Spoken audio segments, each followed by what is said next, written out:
እግዚአብሔርን ይሹ ለነበሩ በመቅደሱ በሰንበት ይሰበሰቡ ለነበሩ ልክ እኔና እናንተ ዛሬ የምናመልከውን አምልኮ ይፈጽሙ ለነበሩ ክርስቲያኖች የተናገረው ቃል ነው። የእግዚአብሔር ቃል ጊዜ አይገድበውም፣ ቦታ አይከልለውም። የእግዚአብሔር ቃል ሕያው ነው፣ ዘላለማዊ ነው። ጳውሎስ በዘመኑ ተናግሮታል። ዛሬ ደግሞ እግዚአብሔር እኛን በምን እየነገረን ነው? በመጽሐፍ እየነገረን ነው። ስለዚህ እግዚአብሔር ለምን አሁን ቃሉን ስንመለከት እንድናይ እንደው በጸሎት እግዚአብሔርን የጠየቁበት ሐሳብ አለ። ለምን ጠራህ ይሄን ሕዝብ? አሰብከው ዓላማ ምንድን ነው? በእያንዳንዳቸው ልብ ውስጥ እግዚአብሔር ሆይ ልትፈታ የፈለከው ነገር ምን አለ?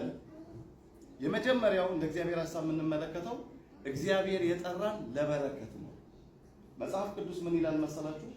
በረከትን ልትወርሱ ለዚህ ተጠርታችኋል ይላል። ክብር ለአምላካችን ይሁን። አሜን። አንደኛ ጴጥሮስ ምዕራፍ 3 ቁጥር 9 አንደኛ ጴጥሮስ በረከትን ልትወርሱ ለዚህ ተጠርታችኋል።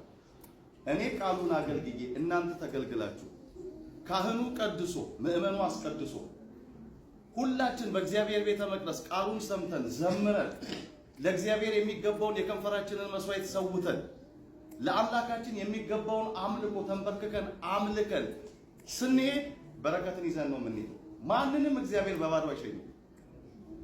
ለእያንዳንዳችን የልባችንን መሻት ከኃጢአት በስተቀር እግዚአብሔር የእያንዳንዳችንን ጥያቄ መልሶ ለእያንዳንዳችን ፍላጎት እግዚአብሔር መልስ ሰጥቶ በረከትን አብዝቶ ሊሸኘን ለዚህ ዓላማ እግዚአብሔር ጠራን። ደስ የሚል ነው።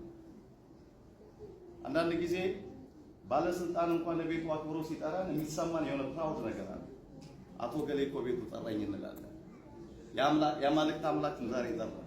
የጌቶች ጌታ ነው ከቤቱ ያሰባሰበው።